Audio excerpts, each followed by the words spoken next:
ಶ್ರೀ ಸಾಯಿ ಸಚ್ಚರಿತೆ ಅಧ್ಯಾಯ 5.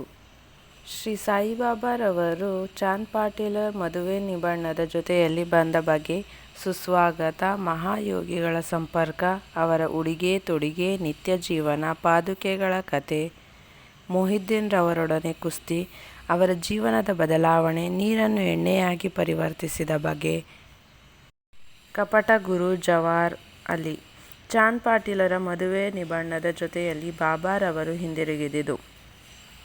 ಚಾಂದ್ ಪಾಟೀಲ್ ಔರಂಗಾಬಾದ್ ಜಿಲ್ಲೆಯಲ್ಲಿ ಧೂಪಹಳ್ಳಿಯ ಮಹಮ್ಮದೀಯ ಸಾಹುಕಾರ. ಅವನು ಔರಂಗಾಬಾದಿಗೆ ಪ್ರಯಾಣ ಬೆಳೆಸುವಾಗ ತಮ್ಮ ಕುದುರೆಗಳನ್ನು ಕಳೆದುಕೊಂಡನು. 2 ತಿಂಗಳು ಕಾಲ ಹುಡುಕಿ ಬಹಳ ಬೇಸತ್ತಿದ್ದನು.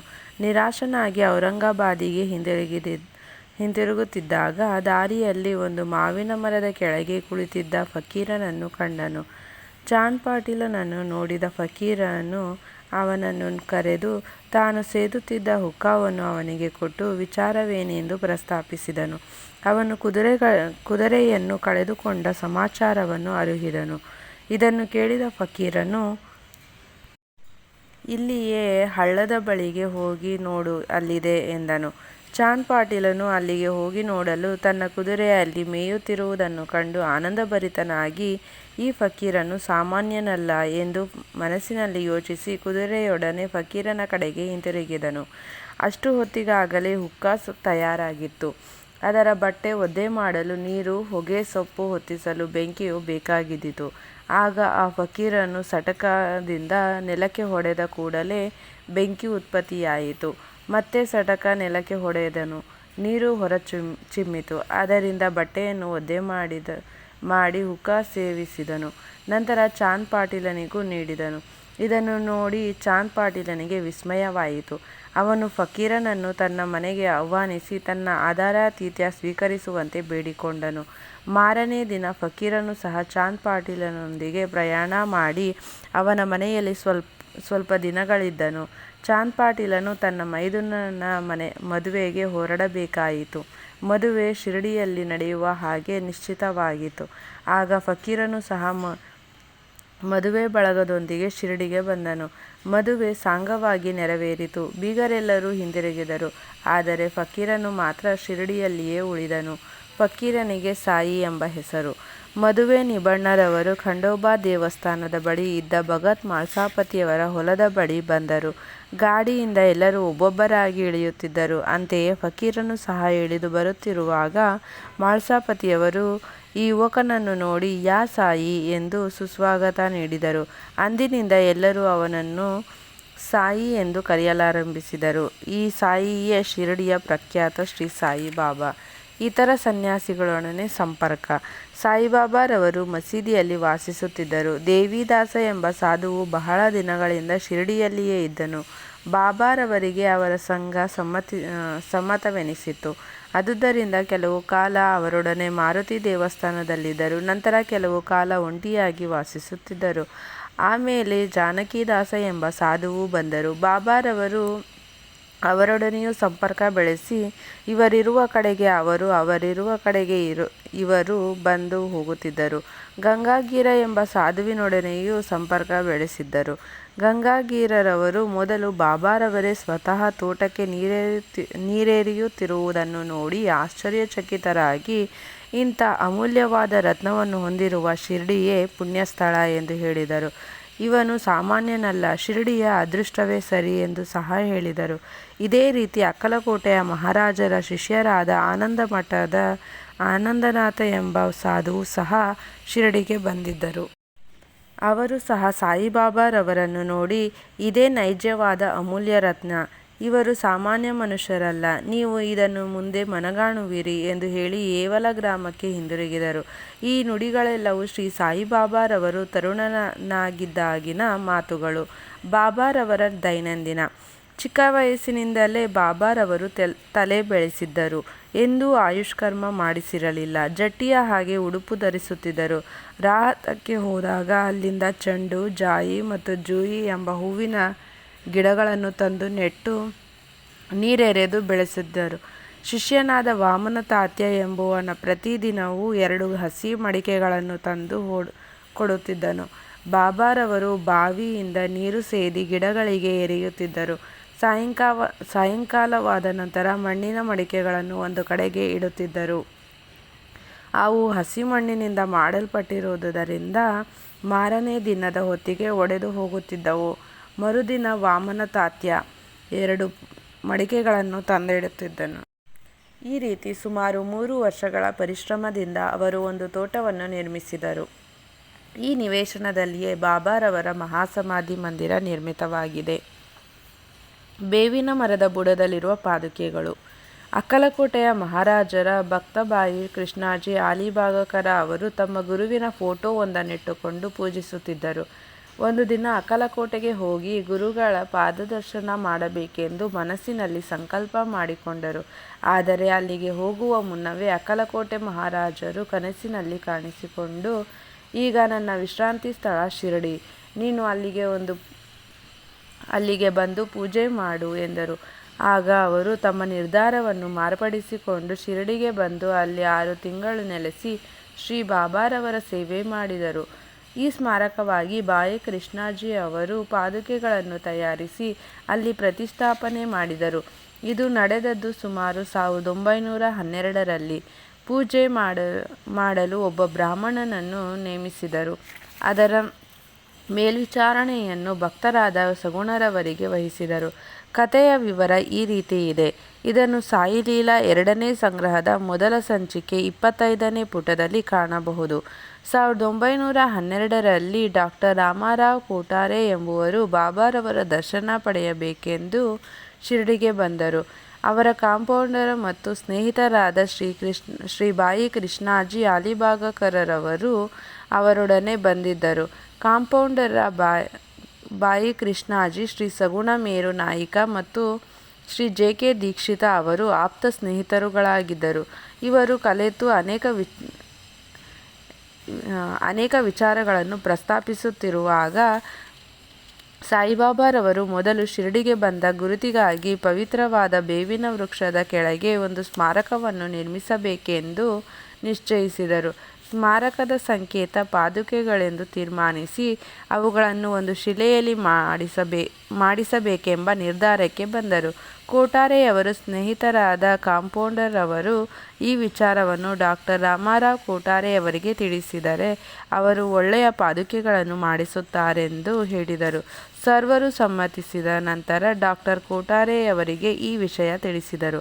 ಅವರೇ ಸ್ವತಃ ಶಿರಡಿಗೆ ಬಂದು ತಾವು ಹಾಕಿದ ಯೋಜನೆಯ ನಕಲನ್ನು ಶ್ರೀ ಉಪಾಸನಿ ಮಹಾರಾಜರವರಿಗೆ ತೋರಿಸಿದರು. ಅವರು ಅದಕ್ಕೆ ಕೆಲವು ತಿದ್ದುಪಡಿಗಳನ್ನು ಸೂಚಿಸಿದರು. ಅದರಲ್ಲಿ ಕಮಲ ಪುಷ್ಪವನ್ನು ಕೆತ್ತಿ ಶಂಖ ಮತ್ತು ಚಕ್ರ ಇತ್ಯಾದಿಗಳನ್ನು, ಬೇವಿನ ಮರದ ಶ್ರೇಷ್ಠತೆ ಮತ್ತು ಬಾಬಾರವರ ಮಹಿಮೆಯನ್ನು ಕುರಿತಾದ ಈ ಶ್ಲೋಕವನ್ನು ಕೆತ್ತಿಸಲು ಸಲಹೆ ನೀಡಿದರು. ಸದಾ ನಿಂಬವೃಕ್ಷಸ್ಯ ಮೂಲಾದಿವಾಸಾತ್ ಸುಧಾಶ್ರಮೇಣಂ ತಿಕ್ತಮಾಪ್ಯ ಪ್ರಿಯತಂ ತರುಂ ಕಲ್ಪವೃಕ್ಷಾದಿಕಂ ಸದಾಯಾಂತಂ ನಮಾಮೀಶ್ವರಂ ಸದ್ಗುರು ಸಾಯಿನಾಥಂ. ಅರ್ಥ: ದೇವ, ಕಲ್ಪವೃಕ್ಷಕ್ಕೂ ಮಿಗಿಲಾದ ಈ ಬೇವಿನ ಮರದ ಬುಡದಲ್ಲಿ ಕುಳಿತಿರುವುದರಿಂದಲೇ ಅದರಿಂದ ಬರುವ ಕಹಿ ರಸಕ್ಕೆ ಬದಲಾಗಿ ಅಮೃತವು ಸುರಿಯುವಂತೆ ಮಾಡಿರತಕ್ಕ ಪರಮೇಶ್ವರನೇ ನೀನಾಗಿರುವೆ. ನಿನಗೆ ನಮಸ್ಕಾರಗಳು. ಬೇವಿನ ಮರದ ರಸವೇ ಅಮೃತ, ಏಕೆಂದರೆ ಅದಕ್ಕೆ ಸರ್ವರೋಗವನ್ನು ವಾಸಿ ಮಾಡುವ ಗುಣವಿದೆ. Meaning: I bow to the Lord Sainath, who by his constant stay at the foot the neem tree made it, which though bitter and unpleasant was yet oozing nectar. The oozing of this tree is called Amrit, that is nectar. On account of its healing properties, it excels the Kalpavriksha. ಉಪಾಸನಿಗಳವರ ಮೇಲಿನ ಸಲಹೆಯನ್ನು ಒಪ್ಪಿಕೊಂಡು ಅದೇ ರೀತಿ ಪಾದುಕೆಗಳನ್ನು ಮಾಡಿಸಿ ಮುಂಬಯಿಯ ಕಾಂಪೌಂಡರವರೊಡನೆ ಶಿರಡಿಗೆ ಕಳುಹಿಸಿದರು. ಬಾಬಾರವರು ಅವುಗಳನ್ನು ಶ್ರಾವಣ ಶುದ್ಧ ಪೂರ್ಣಿಮೆಯ ದಿನ ಪ್ರತಿಷ್ಠಾಪಿಸಬೇಕೆಂದು ತಿಳಿಸಿದರು. ಆ ದಿವಸ 11 ಗಂಟೆಗೆ ಸರಿಯಾಗಿ ಶ್ರೀ ಜೆ.ಕೆ. ದೀಕ್ಷಿತರು ಪಾದುಕೆಗಳನ್ನು ಸಕಲ ರಾಜ ಮರ್ಯಾದೆಗಳಿಂದ ಖಂಡೋಬಾ ದೇವಸ್ಥಾನದಿಂದ ದ್ವಾರಕಾಮಾಯಿಗೆ ತಂದರು. ಬಾಬಾರವರು ಅವುಗಳನ್ನು ಸ್ಪರ್ಶಿಸಿ, ಇವು ಆ ಪರಮಾತ್ಮನ ಚರಣಾರವಿಂದಗಳು, ಇವುಗಳನ್ನು ಬೇವಿನ ಮರದಡಿಯಲ್ಲಿ ಪ್ರತಿಷ್ಠಾಪಿಸಿ ಎಂದರು.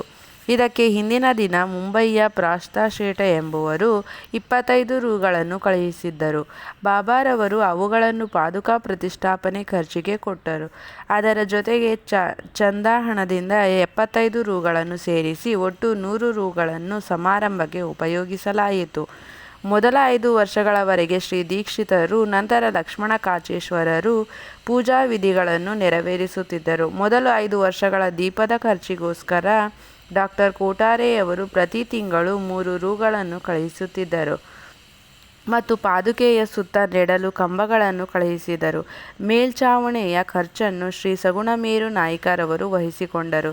ನಂತರ ನಾನಾ ಚೋಪದವರಿಂದ ಪೂಜೆಯು ಶ್ರೀ ಸಗುಣಮೇರು ನಾಯ್ಕರವರಿಂದ ಪ್ರತಿದಿನ ಸಾಯಂಕಾಲ ನೈವೇದ್ಯ ಅರ್ಪಣೆ ಮತ್ತು ಆರತಿಯು ನಡೆಯಹತ್ತಿದವು. ಬಾಯಿ ಕೃಷ್ಣಾಜಿಯವರು ಮೊದಲು ಅಕ್ಕಲಕೋಟೆ ಮಹಾರಾಜರ ಭಕ್ತರಾಗಿದ್ದರು. ಪಾದುಕಾ ಪ್ರತಿಷ್ಠಾಪನಾ ಸಂದರ್ಭದಲ್ಲಿ 1912ರಲ್ಲಿ ಶಿರಡಿಗೆ ಬಂದರು. ಬಾಬಾರವರ ದರ್ಶನ ಪಡೆದ ನಂತರ ಅಕ್ಕಲಕೋಟೆಗೆ ಪ್ರಯಾಣ ಮಾಡಬೇಕೆಂದಿದ್ದರು. ಹೊರಡಲು ಬಾಬಾರವರ ಅನುಮತಿ ಬೇಡಿದರು. ಆಗ ಬಾಬಾರವರು, ಅಕ್ಕಲಕೋಟೆಯಲ್ಲೇನಿದೆ, ಅಲ್ಲಿಗೇಕೆ ಹೋಗಬೇಕು? ಅಲ್ಲಿಯ ಮಹಾರಾಜನು ನಾನೇ ಇಲ್ಲಿದ್ದೇನೆ ಎಂದರು. ಇದನ್ನು ಕೇಳಿ ಬಾಯಿ ಕೃಷ್ಣಾಜಿ ಅವರು ಅಕ್ಕಲಕೋಟೆಗೆ ಹೋಗಲೇ ಇಲ್ಲ. ನಂತರ ಅವರು ಶಿರಡಿಗೆ ಆಗಾಗ್ಗೆ ಬಂದು ಹೋಗುತ್ತಿದ್ದರು. ಶ್ರೀ ಬಿ.ವಿ. ದೇವಾರವರು ಶ್ರೀ ಹೇಮಾಡ ಪಂತರಿಗೆ ಈ ವಿಷಯ ತಿಳಿಸಿರಲಿಲ್ಲವೆಂದು ತೋರುತ್ತದೆ. ಹಾಗೆ ತಿಳಿಸಿದ್ದ ಪಕ್ಷದಲ್ಲಿ ಸಚ್ಚರಿತೆಯಲ್ಲಿ ಹೇಮಾಡ ಪಂತರು ಈ ವಿಷಯ ನಮೂದಿಸದೇ ಇರುತ್ತಿರಲಿಲ್ಲ. ಮೊಹಿದ್ದೀನ್ ತಾಂಬೋಳಿಯವರೊಡನೆ ಕುಸ್ತಿ ಮತ್ತು ಅವರ ಜೀವನದಲ್ಲಿ ಬದಲಾವಣೆ. ಶಿರಡಿಯಲ್ಲಿ ಮೊಹಿದ್ದೀನ್ ತಾಂಬೋಳಿ ಎಂಬ ಜಟ್ಟಿ ಇದ್ದನು. ಕೆಲವು ವಿಷಯಗಳಲ್ಲಿ ಬಾಬಾರವರಿಗೂ ಅವನಿಗೂ ಒಮ್ಮತವಾಗದೆ ಇಬ್ಬರು ಕುಸ್ತಿ ಮಾಡಿದರು. ಬಾಬಾರವರು ಸೋತರು. ಅಂದಿನಿಂದ ಬಾಬಾರವರು ತಮ್ಮ ದೈನಂದಿನ ಉಡುಪನ್ನು ಬದಲಾಯಿಸಿದರು. ಒಂದು ನಿಲುವಂಗಿಯನ್ನು ಧರಿಸಿ ತಲೆಗೆ ಬಟ್ಟೆ ಸುತ್ತಿದರು. ಆಸನಕ್ಕೆ ಗೋಣಿ ಚೀಲವನ್ನು ಉಪಯೋಗಿಸಲು ಪ್ರಾರಂಭ ಮಾಡಿದರು. ಯಾವಾಗಲೂ ತೃಪ್ತಿಯಿಂದಿರುತ್ತಿದ್ದರು. ಯಾವಾಗಲೂ ದೊರೆತನಕ್ಕಿಂತ ಬಡತನವೇ ಮೇಲು, ದೇವರು ಯಾವಾಗಲೂ ಬಡವರ ಸಹೋದರನಾಗಿರುತ್ತಾನೆ ಎನ್ನುತ್ತಿದ್ದರು. ಗಂಗಾಗೀರ ಸಹ ಮೊದಲು ಕುಸ್ತಿ ಜಟ್ಟಿಯಾಗಿದ್ದರು.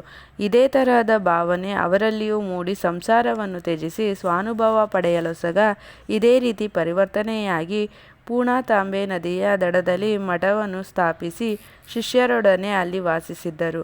ಮೊದಲು ಬಾಬಾರವರು ವಿಶೇಷವಾಗಿ ಜನರೊಡನೆ ಸೇರುವುದಾಗಲಿ ಮಾತನಾಡುವುದಾಗಲಿ ಮಾಡುತ್ತಿರಲಿಲ್ಲ. ಪ್ರಶ್ನಿಸಿದಾಗ ಮಾತ್ರ ಉತ್ತರ ಕೊಡುತ್ತಿದ್ದರು. ಬೆಳಗ್ಗೆ ಬೇವಿನ ಮರದ ಹತ್ತಿರವೂ